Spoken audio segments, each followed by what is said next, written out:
لا حول ولا قوة إلا بالله العلي العظيم. أعوذ بالله من الشيطان اللعين الرجيم. بسم الله الرحمن الرحيم. الحمد لله الذي خلقنا بأمته الذي فاز رتبته إلى قاب قوسين وأكرمنا بولاية وسيعه الذي ردت له الشمس مرتين وشرفنا بحب الزهراء أم السبتين التي فضلت على نساء العالمين وجعلنا من الباكين على مصاب الحسن والحسين وتسعة من ذرية الحسين الذين من بكى على مصابهم رجها حسناته أعمال الثقلين وهم أئمة المشرقين وهداة المغربين صلوات الله عليهم ما دامت النيرين.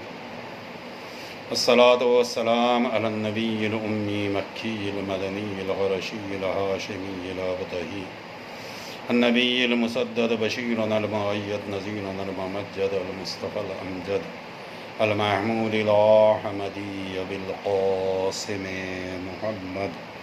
اللهم صل على محمد وعلى أهل بيته الطيبين الطاهرين المعصومين المظلومين ولعنة الله على أعدائهم أجمعين من يومنا هذا إلى يوم الدين. أما بعد فقد قال الله في كتابه الحكيم وهو أصدق القائلين وقوله الحق.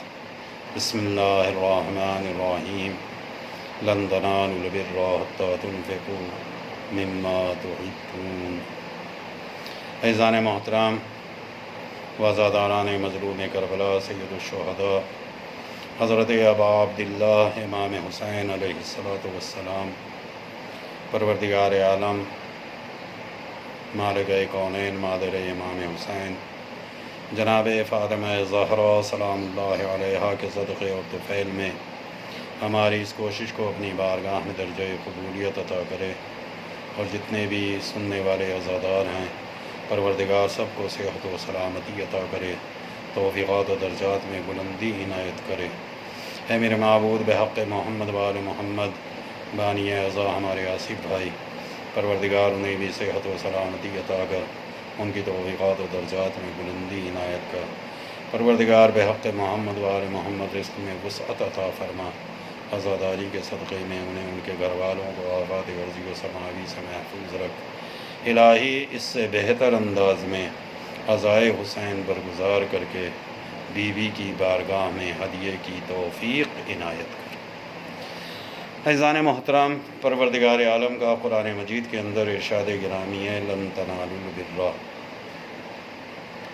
یہ لن کے ذریعے سے پروردگار عالم نے انکار فرمایا ہے کہ لن تنالوا البر، لن تم ہرگز ہرگز نہیں پہنچ سکتے بر نیکی تک، حتیٰ تنفقوا مما تحبون، مگر نیکی تک پہنچنا اس وقت ممکن ہے کہ جب تم اس چیز پر انفاق کرو، اس چیز کو خرچ کرو، اللہ کی راہ میں دو، مما تحبون، جسے تم خود چاہتے ہو، جس سے تم خود محبت کرتے ہو۔ یعنی اللہ کی راہ میں دی جانے والی چیز کے لیے ضروری ہے کہ وہ چیز اللہ کی راہ میں دی جائے جو ہمارے لیے محبوب ہے، جس سے ہم محبت کرتے ہیں۔ اور اگر ہم نے اپنی محبوب چیز کو بچا کر کوئی اور چیز اللہ کی راہ میں خرچ کی ہے تو اس کے ذریعے سے ہمیں کوئی نیکی ملنے والی نہیں ہے، اس کے بنا پر، اس کے سبب ہم کسی نیکی تک نہیں پہنچ پا رہے ہیں۔ لہذا نیکی تک جانے کے لیے ضروری ہے کہ وہ چیز دی جائے جو ہماری محبوب ہے، جس کو ہم چاہتے ہیں۔ اگر ہم نے غیر محبوب چیز اللہ کی راہ میں دی ہے تو دینے کے بعد ہمارے اوپر بھی تو کوئی اثر نہیں پڑ رہا ہے۔ بھائی فلاں چیز میرے پاس فالتو تھی، میں نے اللہ کی راہ میں دے دی، تو مجھے کیا ملا؟ لہذا اللہ کی راہ میں خرچ کرنے کے لیے خود قرآن مجید بیان کر رہا ہے کہ وہ چیز خرچ کرو مما تحبون، جسے تم پسند کرتے ہو۔ خود مولائے کائنات علی بن ابی طالب علیہ الصلوۃ والسلام کا ارشاد گرامی بھی ہے، امام رضا کا فرمان ہے، ہرچہ برائے خود میں پسندی برائے دیگران، جو تم اپنے لیے پسند کرتے ہو وہ دوسروں کے لیے بھی پسند کرو۔ تو اگر ایک عام آدمی کو دینے کے لیے ہماری اپنی پسند ہونا ضروری ہے تو راہ خدا میں دینے کے لیے اولا ہے کہ ہم وہ چیز خرچ کریں جسے ہم خود چاہتے ہیں، جسے ہم خود دوست رکھتے ہیں۔ لہٰذا ایک یہ لفظ لن ہے، لن کے ذریعے سے انکار ہے، تاکیدی انکار ہے کہ لن تنالوا البر، لن یعنی ہرگز ہرگز نہیں پہنچ پاؤ گے نیکی تک جب تک وہ چیز خرچ نہیں کرو گے جسے تم خود چاہتے ہو، جسے تم خود محبوب رکھتے ہو۔ اسی طریقے سے اس لفظ لن کے ذریعے سے پیغمبر اسلام نے بھی انکار کیا ہے۔ کیا کہا ہے؟ جب پیغمبر اسلام کا آخری وقت تھا تو آپ نے ارشاد فرمایا تھا کہ انی تارکم فیکم الثقلین، میں تمہارے درمیان میں دو گراں قدر چیزیں چھوڑ کر جا رہا ہوں۔ کیا ہیں وہ دو گراں قدر چیزیں؟ کتاب اللہ و اطرتی، اللہ کی کتاب اور میری اطرت، کتاب اللہ و اہل بیتی، اللہ کی کتاب اور میرے اہل بیت۔ ما ان تمسکتم بہما لن تضلوا، اگر تم ان دونوں سے متمسک رہے تو کیا ہوگا؟ لن تضلوا، ہرگز ہرگز گمراہ نہیں ہو سکتے۔ ولن یفترقا، اور ہرگز ہرگز یہ دونوں بھی ایک دوسرے سے جدا نہیں ہو سکتے۔ حتی یرد علی الحوض، یہاں تک کہ حوض کوثر پر میرے پاس پہنچ جائیں۔ تو اس لفظ کے ذریعے سے جو انکار ہے اس میں ایک تاکید ہے کہ کسی بھی حال میں ایسا ہو نہیں سکتا ہے، کسی بھی حال میں وہ چیز وجود میں نہیں آ سکتی، یعنی ایسا نہیں ہو سکتا کہ یہ دونوں کبھی جدا ہو جائیں، ایسا نہیں ہو سکتا ہے کہ تم ان دونوں سے متمسک رہنے کے بعد بھی گمراہ ہو جاؤ، اس گمراہی کا وجود نہیں پایا جاتا ہے۔ اگر تم نے ان دونوں کا دامن تھام رکھا ہے تو تم کسی بھی حال میں گمراہ ہونے والے نہیں ہیں۔ لہذا یہاں پر بھی وہی ہے، لن تنالوا البر، تمہیں اگر یہ تم چاہتے ہو، تمہارے اندر یہ خواہش ہے کہ تم نیکی تک پہنچ جاؤ، تو تنفقوا مما تحبون، وہ چیز خرچ کرو جسے تم چاہتے ہو۔ اب میرے پاس خرچ کرنے کے لیے کیا ہے، آپ کے پاس خرچ کرنے کے لیے کیا ہے، تو ہم اپنے اندر جھانک کے دیکھیں کہ کون چیز ہے جو مجھے سب سے زیادہ محبوب ہے، کون چیز ہے جسے میں سب سے زیادہ پیار کرتا ہوں، کون چیز ہے جو میرے لیے بہترین ہے اور میں اس کے علاوہ کسی اور چیز کو پسند نہیں کرتا۔ تو ایک آدمی کے اندر علم بہترین ہے، اسے چاہیے کہ راہ خدا میں علم کو خرچ کرے۔ ایک آدمی کے اندر صلاحیت ہے، اسے چاہیے کہ اس صلاحیت کو اگر وہ چاہتا ہے تو اس کو خرچ کرے۔ ایک آدمی کے پاس بہترین زبان ہے، وہ اپنی زبان کو چاہتا ہے، لہذا اس زبان کو خرچ کرے۔ ایک آدمی کے پاس دیگر امور موجود ہیں، لہذا وہ ان امور کے ذریعے سے نیکی کو حاصل کرے، راہ خدا میں خرچ کرے، اور راہ خدا میں خرچ کرنے کے بعد اس سے نیکی کو حاصل کرے۔ اور اسی طریقے سے اگر آپ پرانے ادوار کی تاریخیں اٹھا کے دیکھیں تو علماء نے، دانشوروں نے اسی طریقے کی چیزیں انجام دی ہیں۔ آج کائنات کے اندر بہت ساری مثالیں موجود ہیں، خود اہل بیت علیہم الصلوۃ والسلام نے اسی چیز کو خرچ کیا ہے جسے وہ حد سے زیادہ پسند کرتے تھے، جسے وہ حد سے زیادہ چاہتے تھے۔ میں خالی اشارے کر کے چلا جا رہا ہوں، جناب ابراہیم نے، اگر ایک آدمی مال کو دوست رکھتا ہے تو جناب ابراہیم نے مال راہ خدا میں خرچ کر کے بتایا کہ ہم اپنی جو سب سے زیادہ محبوب چیز ہے اسے راہ خدا میں دے رہے ہیں، اللہ کے لیے دے رہے ہیں۔ اپنے بیٹے کی قربانی جناب ابراہیم اللہ کے لیے دے رہے ہیں، ایسا وہ چیز دینا ہے جو محبوب ہے۔ وہ چیز دینا ہے جو ہمارے لیے سب سے زیادہ پسندیدہ ہے۔ لیکن آج ہمارا حال یہ ہے کہ نہ ہمیں یہ پتہ ہے کہ ہم کیا کر رہے ہیں، نہ یہ پتہ ہے کیوں کر رہے ہیں، نہ یہ پتہ ہے کہ کہاں انجام دیں۔ بس ہم سے جو ہو رہا ہے ہم کر رہے ہیں، کسی بھی طریقے سے انجام دیے چلے جا رہے ہیں۔ وہ فکر، وہ سوچ ہمارے اندر موجود نہیں ہے کہ اہل بیت ہم سے کیا چاہتے ہیں، نبی نے ہم سے کیا فرمایا، مولائے کائنات علی ابن ابی طالب علیہ السلام کا فرمان کیا ہے۔ ہم کسی بھی عمل کو انجام دینے سے پہلے ائمہ کے فرمودات نہیں دیکھتے ہیں، اپنی خواہش کو دیکھتے ہیں، جو ہمارا جی چاہتا ہے ہم انجام دے دیتے ہیں۔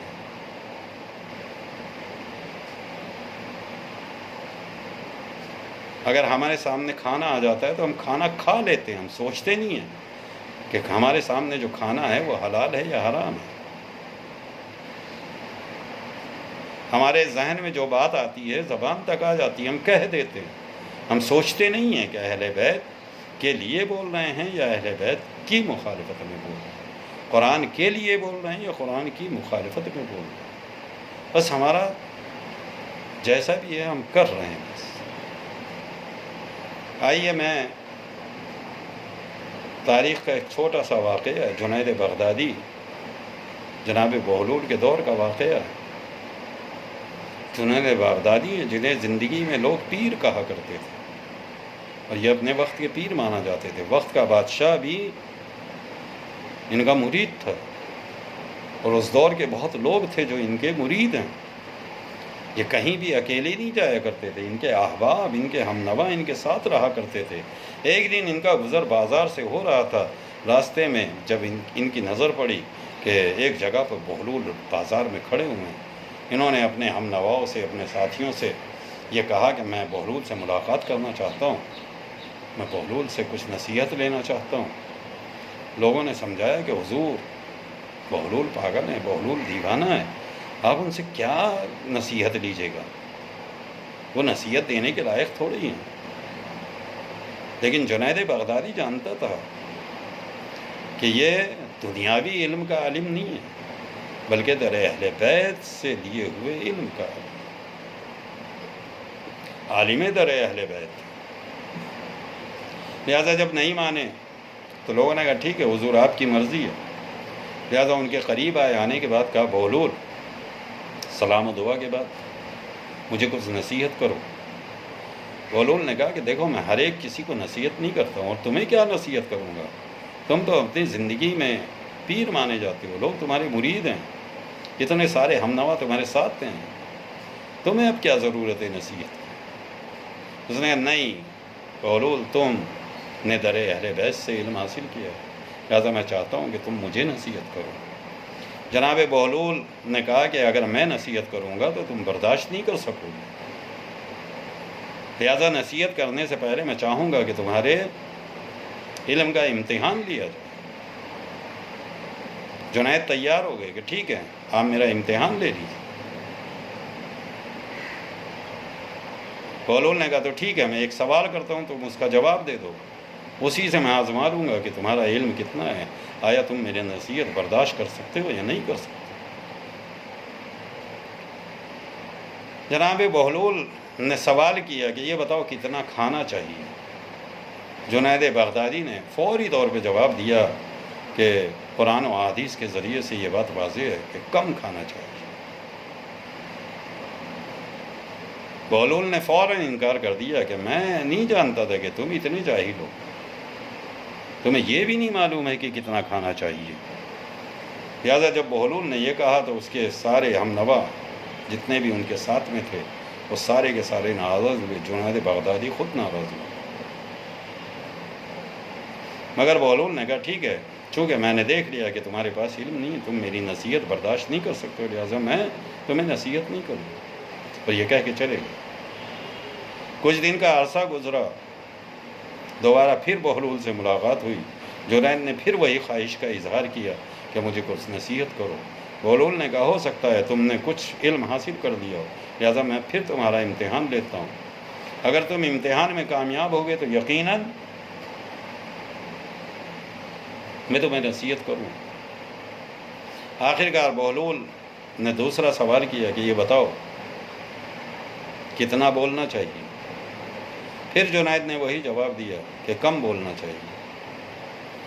بہلول نے کہا کہ ابھی بھی تمہارے پاس وہی جہالت موجود ہے۔ اس واقعے کو کچھ دن گزر گئے، پھر تیسری مرتبہ ملاقات ہوئی، پھر بہلول سے وہی سوال کیا، مجھے نصیحت کر دو۔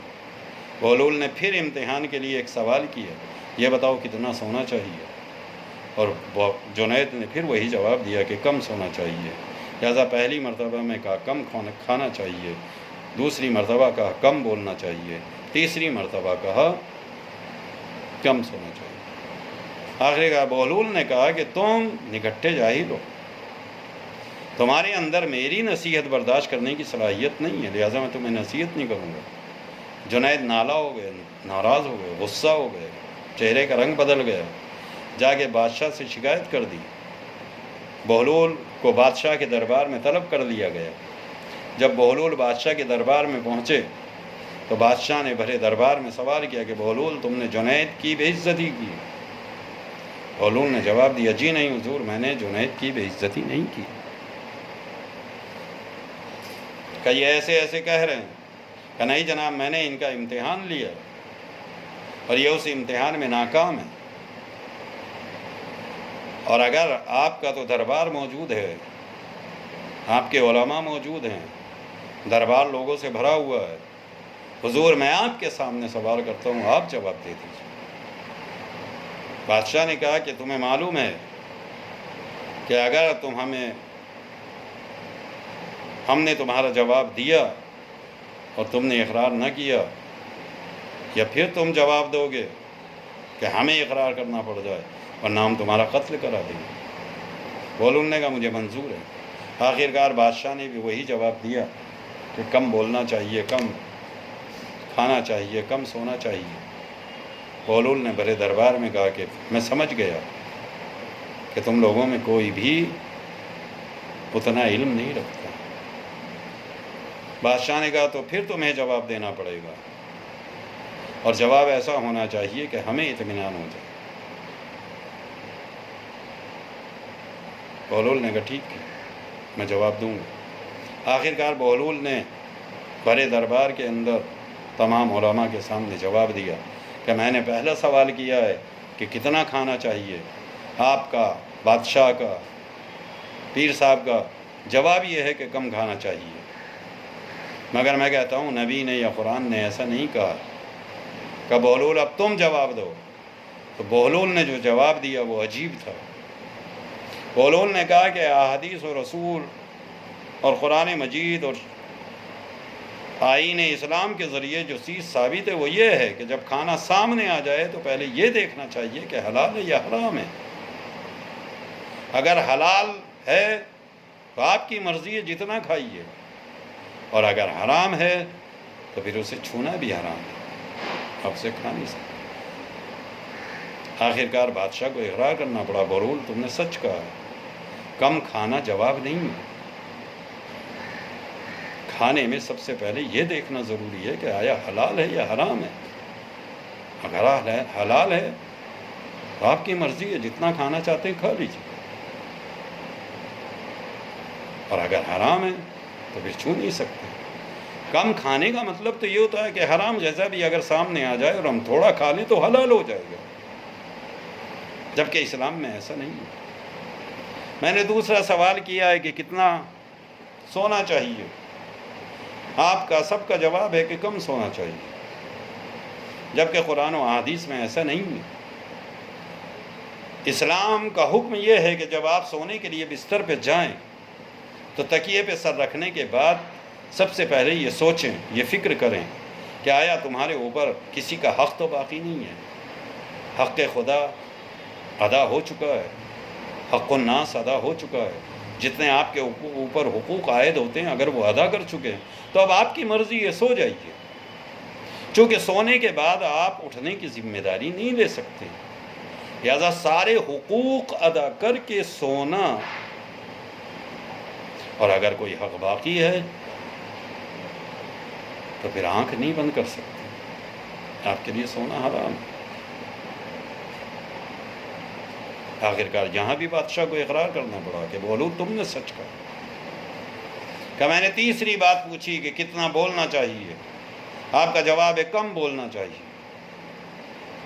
کم بولنا جواب نہیں ہے، بلکہ اصل جواب یہ ہے کہ جب آپ بولنے کے لیے تیار ہو رہے ہیں، آپ بولنے جا رہے ہیں، تو بولنے سے پہلے یہ دیکھنا چاہیے کہ آیا قرآن و احادیث اسلام کی موافقت میں، قرآن کی موافقت میں، اہل بیت کی موافقت میں بول رہے ہیں یا ان کی مخالفت میں بول رہے ہیں۔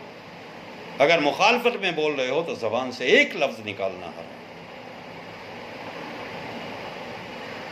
اور اگر قرآن کی موافقت میں بول رہے ہیں، اہل بیت کی موافقت میں بول رہے ہیں، اللہ کے لیے بول رہے ہیں، تو پھر آپ جتنا بول سکتے ہیں بولیں، جتنی دلیلیں آپ دے سکتے ہیں دلیلیں دیں۔ یہ کہیں نہیں کہا گیا ہے کہ آپ بس بولتے چلے جائیے، آپ کو یہی نہیں پتا ہے کہ آپ موافقت میں بول رہے ہیں یا مخالفت میں بول رہے ہیں۔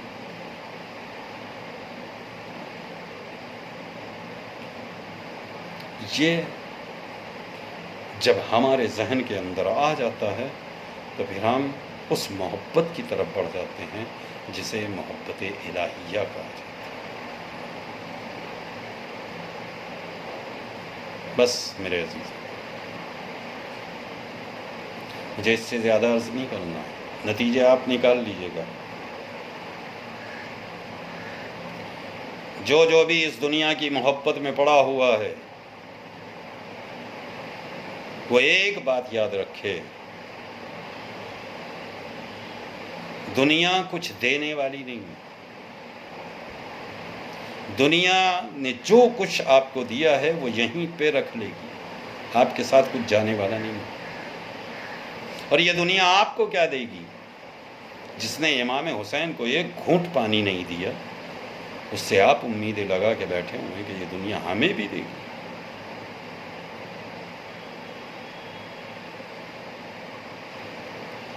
آئیے کربلا کے میدان میں صرف حسین نہیں، حسین کے چھوٹے چھوٹے بچے 3 دن کے بھوکے پیاسے ہیں۔ ایسا نہیں ہے کہ دنیا سے پانی ختم ہو گیا، ایسا نہیں ہے کہ دنیا میں پانی موجود نہیں ہے، سامنے نہر ٹھاٹے مار رہا تھا مگر ساقی کوثر کا گھرانہ پیاسا تھا۔ چھوٹے چھوٹے بچے تھے، ماؤں کے دودھ خشک ہو چکے تھے۔ روز عاشور امام حسین کی پیاس تمام ہو گئی۔ کربلا میں اصحاب امام حسین، خود امام حسین عصر عاشور شہید کر دیے گئے، لہذا اصحاب و امام کی پیاس عصر عاشور تمام ہو گئی۔ لیکن کون ہے جو بتائے کہ زینب کی پیاس کب بجھی، سید سجاد کو پانی کب ملا، ام کلثوم کو پانی کب ملا، 4 سال کی بچی سکینہ کی پیاس کب بجھی؟ زندان شام تک کی روایتیں یہ کہتی ہیں کہ زندان شام میں بھی کھانے پینے کا سامان اتنا کم آتا تھا، اتنا کم ہوتا تھا کہ جس سے بچوں کی پیاس اور بھوک نہیں مر پاتی تھی۔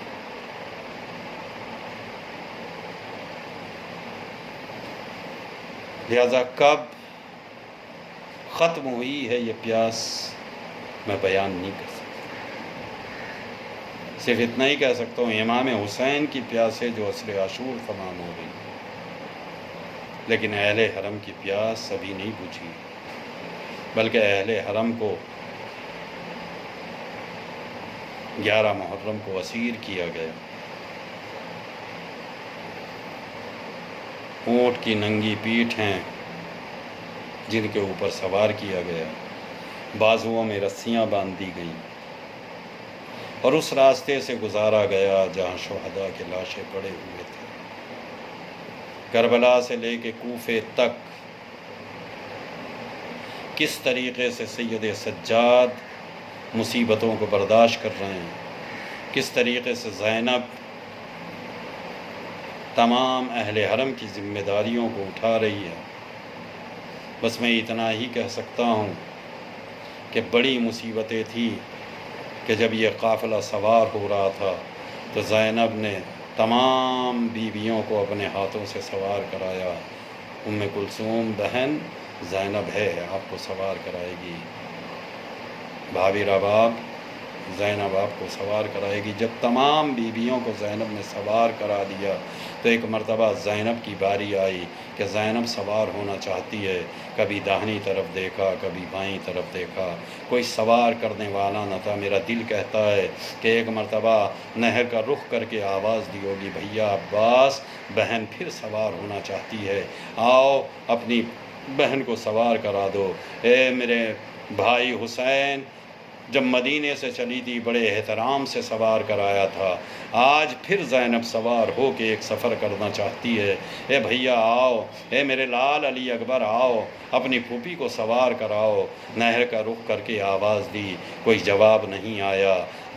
میدان کربلا کا رخ کر کے آواز دی، کوئی جواب نہیں آیا۔ علی اکبر کو آواز دی، کوئی جواب نہیں آیا۔ مگر ادھر سے تو کوئی جواب نہ آیا، مگر زینب کے کانوں میں ایک آواز آئی۔ ارے کوئی تھا جس کی زنجیروں کی جھنکار کی آواز زینب کے کانوں سے ٹکرا رہی تھی۔ زینب نے ایک مرتبہ چونک کے دیکھا تو منظر کیا تھا؟ منظر یہ تھا کہ سید سجاد، جناب سید سجاد آگے بڑھے۔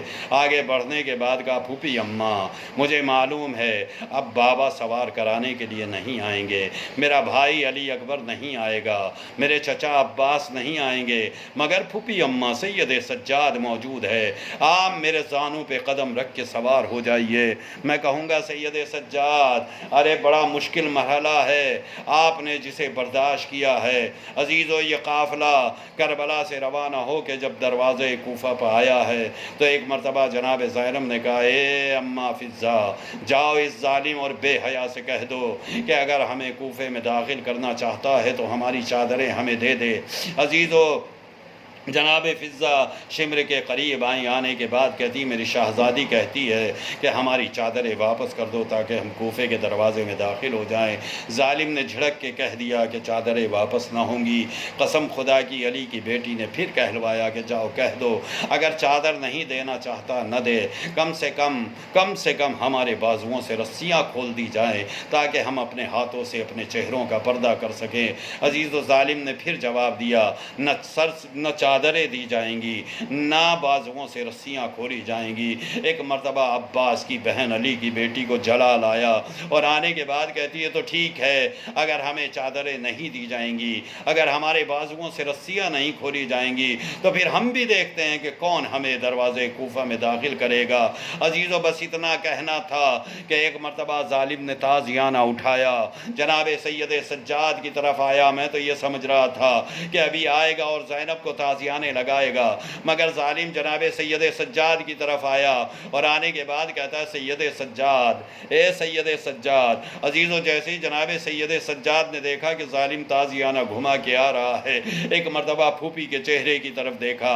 پھوپھی نے شاید آواز دی ہو، میرے لال سید سجاد کیا تازیانوں کی اذیتوں سے گھبرا رہے ہو؟ جناب سید سجاد نے جواب دیا، نہیں پھوپھی اماں، اگر ان تازیانوں کے ذریعے سے سید سجاد کی جان بھی لے لی جائے تو سید سجاد کو کوئی پرواہ نہیں ہے۔ کہ پھر میرے لال میری طرف کیوں دیکھ رہے ہو؟ کہ اے پھوپھی اماں ذرا بابا کے چہرے کی طرف دیکھیے۔ اب جو زینب نے نگاہیں اٹھائی تو کیا دیکھا؟ سر امام حسین زار و قطار رو رہا تھا۔ زینب متوجہ ہو گئی ہے، بھیا اس عالم میں رونے کا مطلب کیا ہے؟ شاید آواز آئی ہو، اے بہن سر جھکا کر کوفے میں داخل ہو جاؤ، میرے نانا کی امت کا سوال ہے۔ زینب نے جواب دیا ہوگا، اے میرے بھائی جیسی آپ کی رضا ہے زینب اسی طریقے سے انجام دے۔ سيعلم الذين ظلموا أي منقلب ينقلبون ولعنة الله على أعدائهم أجمعين إنا لله وإنا إليه راجعون۔ الہی بحق الزہرا و آبیہا و مالہا و بنیہا، پروردگار ہماری اس مختصر سی عزا کو قبول فرما لے۔ الہی حاضرین کی مرادوں کو پورا کرنا، پروردگار بے روزگاروں کو روزگار عطا کر، با روزگار کے روزگار میں ترقی عنایت فرما۔ اے میرے معبود بحق محمد و آل محمد کی عزاداری کے صدقے میں ہمارے آصف بھائی کے درجات میں بلندی عطا کر، الہی ان کے کاروبار میں ترقی عنایت کر، ان کے رزق میں وسعت عطا فرما، انہیں ان کے گھر والوں کو آفات غرضی و سماوی سے محفوظ رکھ، الہی اس سے بہتر ہدیے کی توفیق عنایت کر، امام کے ظہور میں تعجیل فرما، ہمیں ان کے ناصرین میں شمار